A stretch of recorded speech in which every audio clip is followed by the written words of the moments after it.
Hello friends, today I'm going to talk about Java 8 interview questions. So these are the interview questions that I'm going to discuss in this video. The first one is how to find the highest and lowest paid salary employees by using streams. So here I have a list of employees, and so I'm taking this employees list and I'm converting into the stream by using this stream method, and I'm using the collect method here. So the collect method to collect the result of stream processing into list or set or map objects, and I'm using grouping by here, so which is available in collectors method.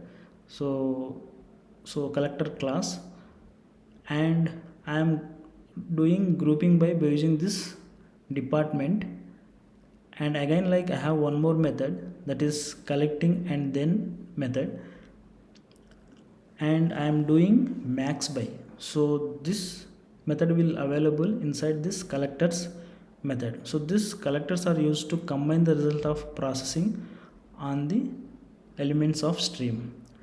And I have one more method, that is comparing double, so which is available in comparator. So I'm just comparing that value by using, so comparing double value. So I'm comparing salary value, and this collectors dot max by value will return the optional. So that is the reason I have written optional dot get here. So finally, which will print the output. So we have two highest salary employees, one is Tom and Tim. So the same thing that we have printed here. So Tom and Tim, 20k and 5k. So if you want to get it minimum salary employees, so that is lowest salary employees, you can do it by using min by. So if you run this, you will get the minimum salary employees. So this is how you can get it max and minimum employees. So we got it. So John and Ran, so these are the minimum salary paid employees. And the second one, how to get all the employees department count. So we have a employees list, and I'm converting into the stream, and I'm collecting by using the collect method, and I'm doing grouping by. So I'm doing grouping by employee department, and I'm using counting method by using collectors dot counting, so which will print. So we have two finance and two admin departments here, so that's what I'm printing here. And if you want to make group by department, so we have a employees list, and I'm converting into the stream of objects, and I'm collecting by using the collect methods. Again I am doing grouping by using collectors dot grouping by, and which is available in collectors method, and I'm doing grouping by using department, employees department. So we have a finance and two admin department. So that's what I am did here. Okay, so this is the first one. So coming to the second one, how to find the duplicates by using the streams. So we have two ways.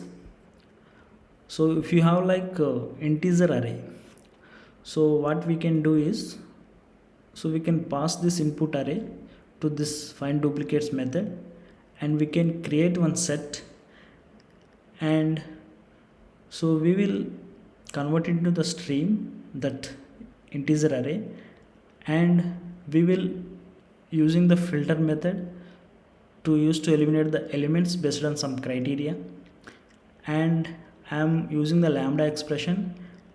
So whatever that unique elements that are added to this set, that second time I am not adding, so by using not condition here, and I am doing boxing here.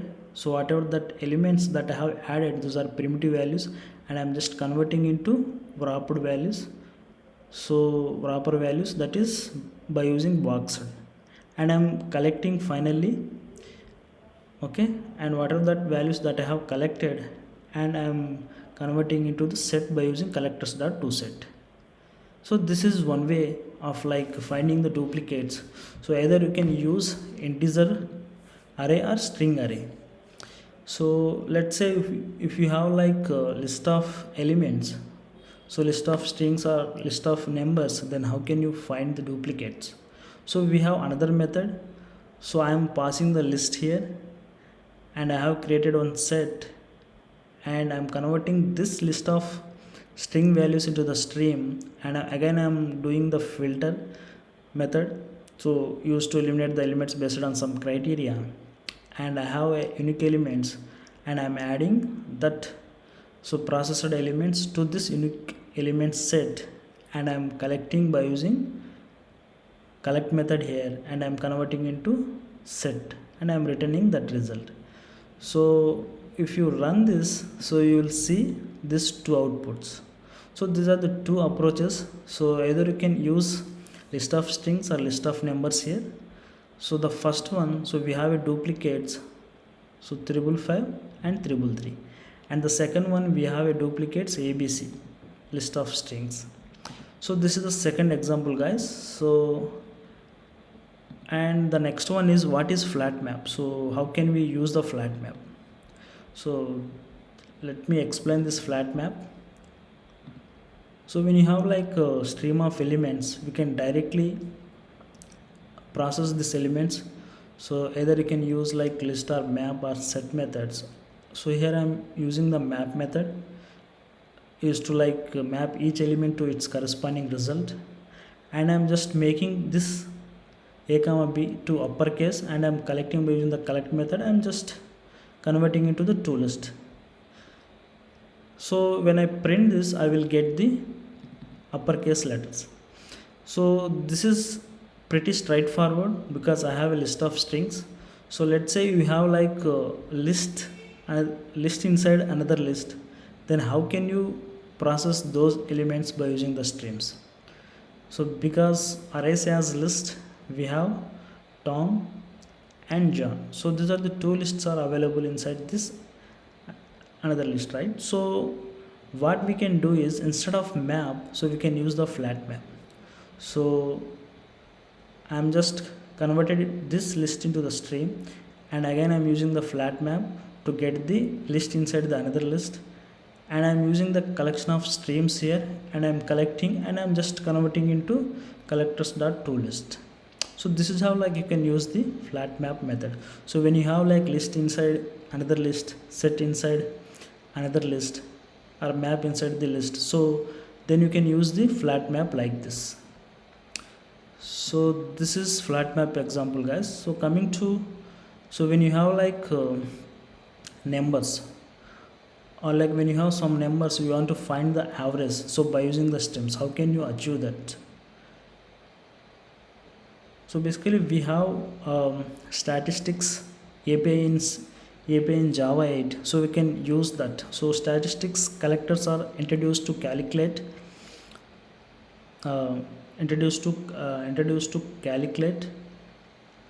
all statistics when streams processing is being done.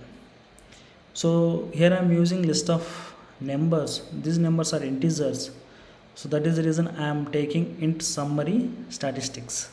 So if you are using double type here, so you can use double summary statistics.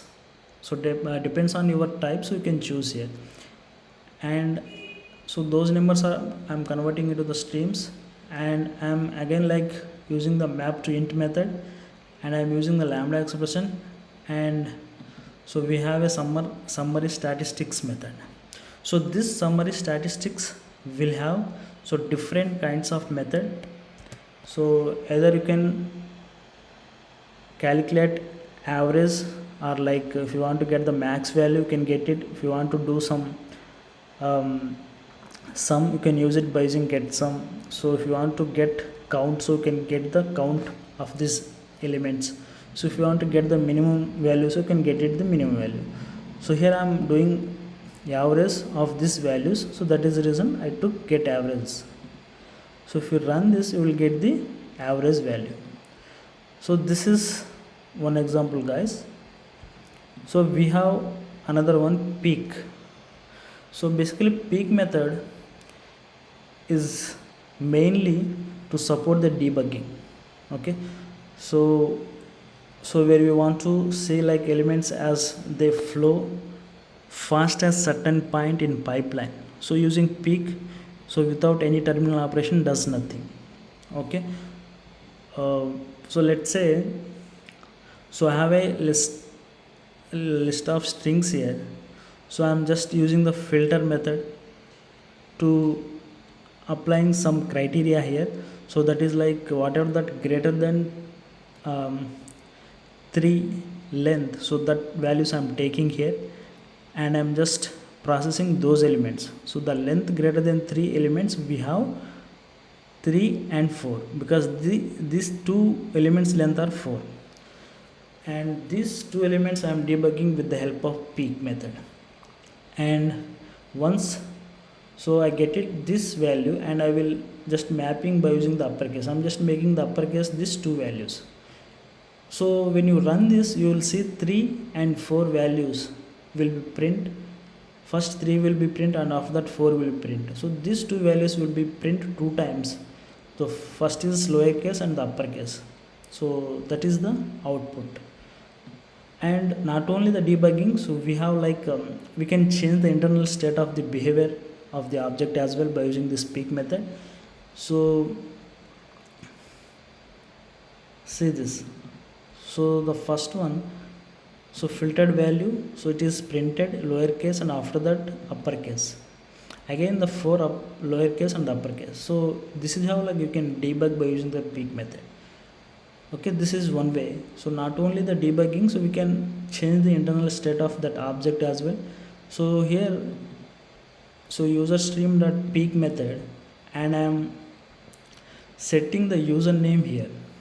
Okay, I'm setting the name, and I'm just changing this name. So I'm just making the uppercase. So with the help of this to uppercase method, I'm just processing by using the for each method. So when you run this, you will see this. So internal state has been changed because these values are lowercase here, and I have changed by using this peak method, these names.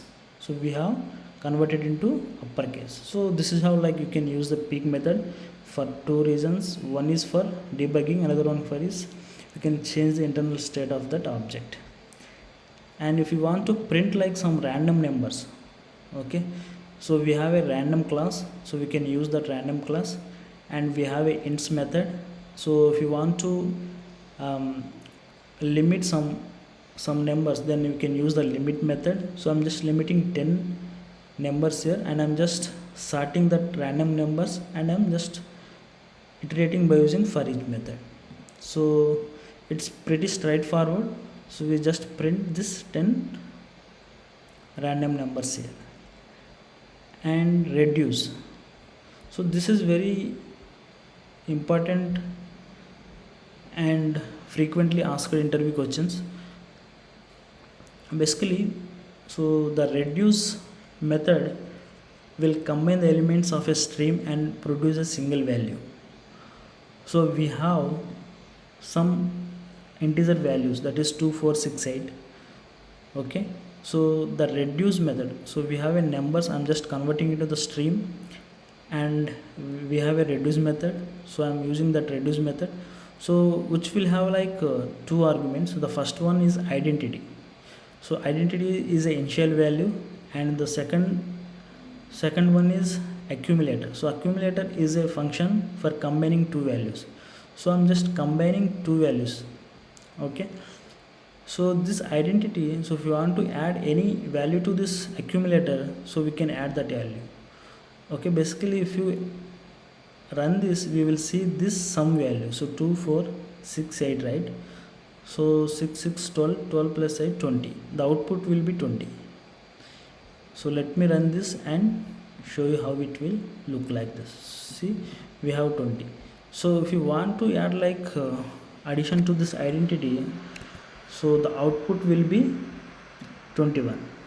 So based on your identity, the result will be changed. So this is how it will work. And So this is numbers. So coming to this, let's say I have a list of strings here. So array of strings or list of strings. So if I want to make um, lowercase to uppercase, so we can use the reduce method. So based on that identity, I'm not passing any identity because these are the strings, and I'm just taking this identity and accumulator. And accumulator, I'm just taking these values, I'm just making uppercase. Okay, so to lowercase to uppercase. So the output will be this one, uppercase one. And so we have like some custom user. Okay, so that user will have a name and age. So if you want to find out like compound age, like if you want to do some calculation on age, so then you can use the reduce method, and we can use identity and accumulator. So by using the accumulator, we can calculate the age of this user. So this is how like you can use the reduce method. Okay, so and the next one, how to reverse a string. So I'm just explaining like three ways. The first way is traditional way. So before Java 8, how it will look like this. So if you want to reverse a string, you can just take a string and you can use the for method. So whatever that string is, that I'm splitting that string, and I'm just taking into the for loop, and I'm taking that length, and by using this I greater than or equal to 0, I minus minus. So in the reverse direction, I'm just processing and just I'm adding to the string builder that output and just printing that output. It's pretty straightforward. And if I want to make use of streams to get the reverse string, so this is how you can do this. So we have a string. Okay, so I'm just converting the stream of string, and I'm using the map method. I have a word. So this word, I'm using this string builder reverse method, and I'm just using the collect method. Okay, and so in the collectors we have joining method. So I'm using the joining method to joining this characters, and this is how like you can reverse the string by using the stream. So let's say if you want to use lambda expression, so how can you achieve that? So we need interface to work with lambda expression, so which will have like one more abstract method. So that method will have a string. So I will write the lambda expression by using that functional interface reverse method, so which will have a string. So I'm just taking the same logic here. I'm taking the result, I'm just splitting that word, and I'm just processing by using the for method. I'm just iterating by using this for method, and I'm adding that result to this string builder. Okay, so this is how like you can achieve by using lambda expression. This is another way. And coming to like so what is the difference between skip and limit? So basically skip, so if you want to skip like some operations, so like let's say we have some number of elements, so if you want to skip like 2 or 3 elements, you can use this skip method here, and we can you can process by using for each. So whatever that stream of elements are there, so I'm just filtering by using some filtering criteria, so to eliminate the elements based on some criteria, and I'm using the skip 2 elements, and I'm just iterating by using the for each method. So coming to limit method, so basically, so if you want to limit some elements, so you can mention here. So instead of skip, you can use the limit. So if you want to limit 10 elements, so you can limit the 10 elements. So if you want to limit 2, so if you want to limit the result, so you can use the limit. So that is the difference between skip and limit. So as soon as limit reaches the maximum number of items, it does not consume any more items, and simply it returns the resulting stream. Hence This limit we will call as a short circuiting operation. Okay, that is the difference between skip and limit. So coming to the split iterator. So what is split iterator? So split iterator, so we have a split iterator example here. So basically split iterator interface introduced in Java 8, so that can be used for traversing and partitioning sequences. It's a base utility for streams, especially for parallel streams. So I have an array list here, so which of list of numbers, and so what we can do is, so we have to split this array list. So we will getting like split iterator object on this array list. So once we will get this split iterator on this array list, so we will use either try advance or for each remaining methods. So this try advance method will display the contents of the array list. So basically this try advance method we will use like as a lambda expression. How we will evaluate the lambda expression? So that's how we have to evaluate this try advance method with the help of this split iterator. So we will write it like this. So and we have one more method, that is for each remaining method. So this for each remaining method will like to perform the has next and next operation in a single statement. So if you want to perform in a single statement has next and next method, then we will use for each remaining method on split iterator. Okay, so when you run this, so we will see the output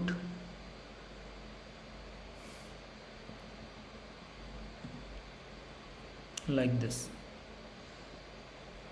Okay, the first one is content of array list that we have used try advance method, and the last one is for each remaining value, so which will execute in a single statement by using has next and next methods. So this is how like you can use a split iterator.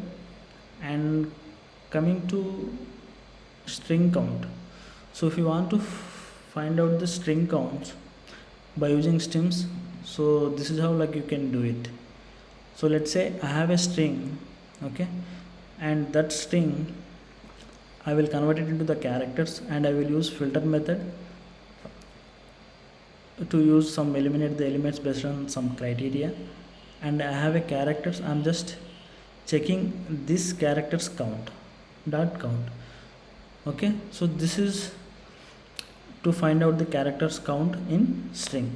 So let's say I have a list of strings and I want to find out the empty string count. So then how can you achieve this? So you can achieve like this. So we have a list of strings and I have converted into a stream, and I will apply the filter here, and we have a string dot is empty method, and we can apply count method here. So we will get the is empty count method. So whatever that empty strings are there that counts, we will get it here. And the final one is we have a list, arrays list. So that is strings, list of strings are there. So I want to find out so particular string count. So let's say I have a ABC string, so I want to find out this ABC string count. So because this ABC we have like two strings, right? So count is 2. So we can find out like the strings dot stream, and I will apply this filter, and I'm just checking by using equals method here. Okay, with the help of this ABC string and that count. So the output will be 2.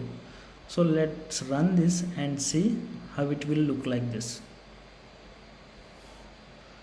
So the first one is mango, so we don't have any matching count, that is the reason it's print 0.